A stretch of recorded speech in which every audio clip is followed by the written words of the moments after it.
Guys, what's up? Thank you for coming back to my channel, guys, for another video. Or if you're new, welcome. I'm Darlene and I'm glad to be here. So guys, for today's video I have, as usual, a normal one of my mystery type videos every Wednesday, and today's case is going to be a little bit different. It's a really popular case, and I typically don't do popular cases, but a friend recommended it to me and I'm like, you know what, yes, like, let's do this. With that being said, let's get into the case of Madeleine Mccan. Madeleine Mccan was 3 years old at the time of her disappearance. She was born on May 12, 2003. Her and her family are originally from the UK. She is the daughter of Jerry and Kate Mccan, and Madeleine also had 2 siblings as well who were twins. So to celebrate their spring break, Jerry and Kate wanted to go on vacation with their children. They ended up arriving on April the 28th of 2003 to Praia de Luz in Portugal. I'm pretty sure I said that wrong, so please forgive me. They ended up staying at this group of apartments, kind of like a group of like different condos. And when I first originally heard of this case, I thought it was like a resort or like a special like closed off area, like just vacation homes. And it turns out that these are actually like just condos and apartments that are rented by just pretty much anyone, and people just stay there for vacationing. So they ended up staying there with 8 of their other friends and their children as well. So on the day of May 3rd, a few days into their trip, they had a normal day. I'm going to go through an exact timeline of the day, but they just had a normal day, like at the pool, doing things here and there. Just a typical family day. And this photo here is the actual last photo of Madeleine that was taken while they were out having a good day at the pool. After their fun-filled day, they took the kids to get their dinner, I believe at the club. They winded down, put the kids to bed, and Jerry and Kate headed off to dinner with their friends, leaving all of the kids behind asleep in their bedrooms. Now, you guys, I have a lot to say about that, but I'm going to save that for the theory part. But just to give you guys a really good overview, where they were staying at and where the restaurant they were at was called the Tapas Bar, it was 50 yards away from their room. Now, I just think it's just so crazy how they would think to leave their children behind so they could go have a nice dinner to go eat. The main reasoning why they didn't choose to leave them in the provided daycare or kids club they had there at this place they were at was because they had a normal routine with the children about putting them to bed. And I don't know, guys, it's weird. It was 50 yards away. Yes, they were able to actually see the apartment, but they weren't able to see like where the doors were, if anyone would come in or come out. I don't know. It's just, it is super weird, and I'm going to read you guys from my phone. I was about to write it all down, but I was like, you know what? It's just going to be a whole lot easier if I just read it directly off of my phone. So, 10 a.m. The 6th day of the McCann's week-long holiday in the Algarve, the couple placed their daughter, Madeleine, and their twin siblings, Sean and Emile, in the Ocean Club Kids Club while they go for a walk. 12:30. After collecting the children, Kate and Jerry head to their apartment 5A on the ground floor of the block 5 of Waterside Village Gardens for lunch before going to the Oceanside swimming pool. 2:29. The last photograph of Madeleine is taken at the pool. The camera clock reads 1:29 p.m., but the family says it was out by 1 hour. 3:30. The children return to the kids club. 5:30. Children eat dinner at the kids club. 6 p.m. Kate takes the children back to the apartment while Jerry goes to an hour-long tennis lesson. 6:30. Jerry asks David Payne, one of the so-called Tapas 7, and the Tapas 7 are pretty much all of the friends, that's what they were called, who were along on this trip. Jerry asks David Payne, one of the so-called Tapas 7, to check on Kate and the children at the apartment. So 7 p.m. Jerry returns to the apartment and the children are put to bed in the front bedroom overlooking the car park and beyond it, the street. Madeleine is placed in the single bed nearest the door. There is an empty bed against the opposite wall. Beneath the window between the 2 beds are 2 travel cots containing the twins. 7:30 p.m. The McCanns shower and change. 8 p.m. The couple share a bottle of wine together. 8:35. The McCanns are the first of the group to arrive at the Tapas restaurant 50 yards away from the apartment. Again, 50 yards away from the apartment. 8:55 p.m. The group has ordered starters when the routine of checking on the children begins. Matt Oldfield goes to check on his apartment. He also tells the Paynes, who are still in the apartment, that the group is waiting for them at the restaurant. 9:05. Jerry returns to the apartment through the unlocked patio doors to check on the children. Earlier that week, the McCanns had used a key to go in through the front door next to the children's bedroom, but worrying that the noise might wake the children up, they began using the patio doors, leaving them unlocked. So not to get off from the timeline, but they literally thought that it was a great idea to, instead of somehow waking up the kids by locking the door, they would leave the back sliding doors open. The back sliding doors facing where the cars are and pretty much the street. So continuing on with Jerry's checking in. So he enters the apartment and sees that the children's bedroom door, which is always left slightly ajar, is now open to 45 degrees. Thinking this is odd, he glances into his own bedroom to see if Madeleine has gone into her parents' bed, but he sees that all 3 children are fast asleep where the McCanns left them, putting the door back to 5 degrees when he went to the toilet and then returned to the restaurant.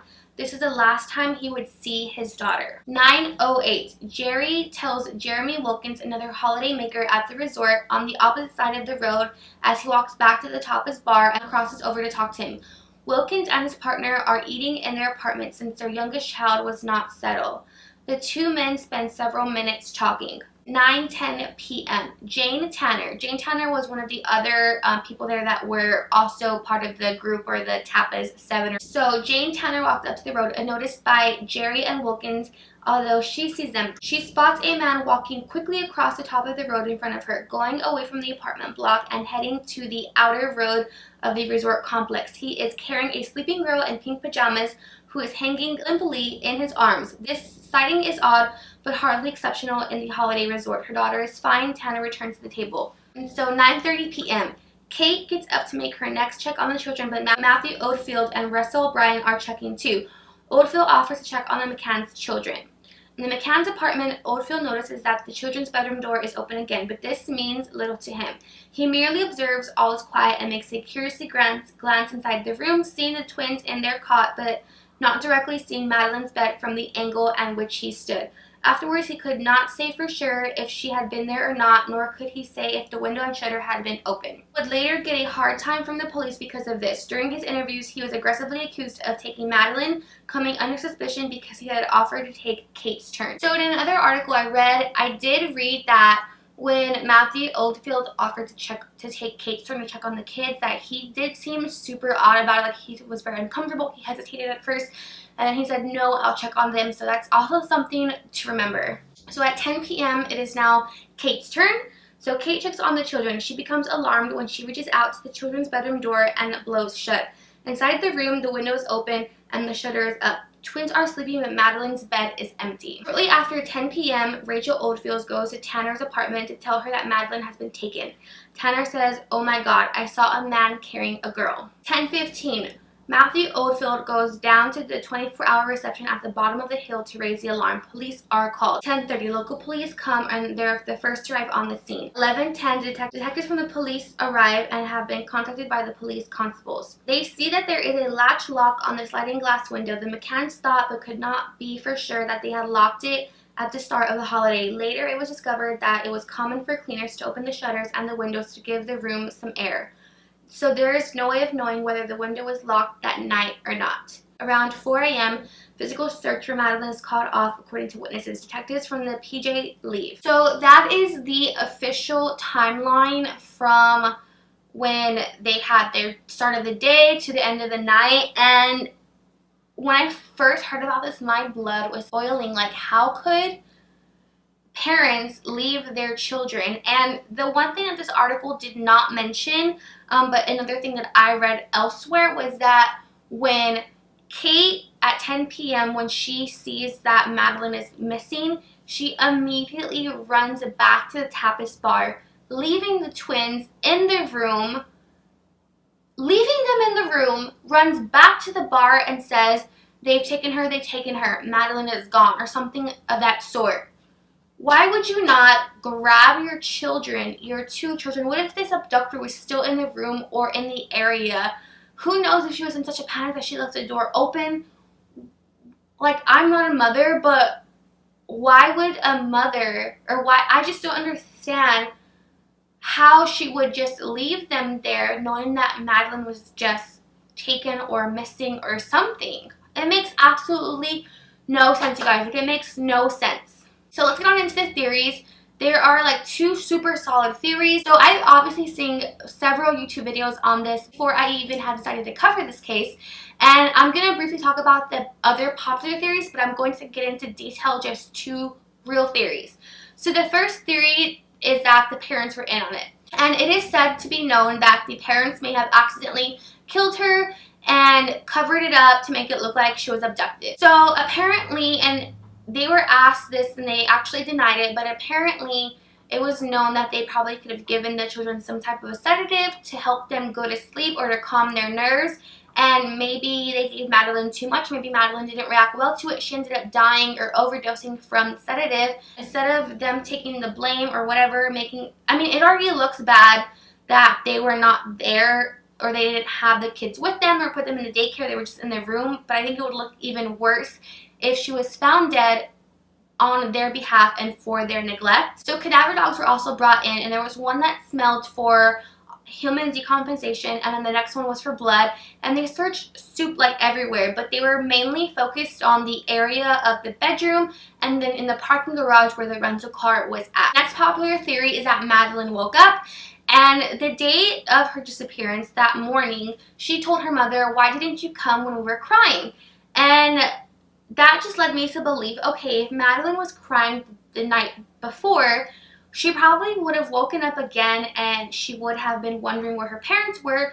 Maybe she wandered out to where the back sliding door was at since it was open, and maybe she ran into the traffic or where the vehicles were. Maybe someone saw her and just took her because she was just this little girl wandering around. There's also another theory that the man that Jane saw holding the little girl, that was actually Madeleine, but apparently this little girl looked to be about 3 or 4 years old, and they think that this was Madeleine. However, it was actually found out that this man was actually there on vacation with his family as well, and he was picking up his child from the kids club. The next theory was that it was a burglary gone wrong and that maybe Madeleine had waken up during the burglary, and to me that doesn't seem likely because I feel like burglars are not killers or abductors. Like, someone doesn't break in to kill somebody, and I feel like had it been a child, maybe they would have just wanted to escape. The next theory is that she was taken into human trafficking, which is very, very popular and very, very likely. The next theory is that she was taken and sold to a family who was either grieving the loss of their child or a family that couldn't have children of their own. Those are pretty much all the theories that I have and the information that I have on this, you guys. I cannot say enough like how much this makes my blood boil and cringe, like how they would just leave their children. Not only Kate and Jerry, but all of the families or all of the other people that were there as well, they all agreed to leave their children behind as well. But when I was younger, my mom wouldn't even let me go outside past dark or play with my friends outside because there's crazy people in the world. And I don't know, guys, it's just super weird to me how they not only left them behind, but they left them 50 yards away. 50 yards away is as big as a football field. Keep that in mind.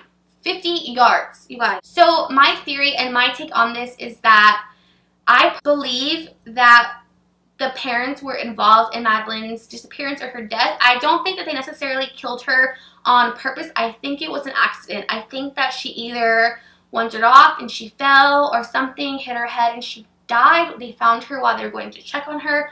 Maybe they did give her medicine to make her sleep better and she overdosed from it and they just got rid of her body. Keep in mind that the ocean is right there.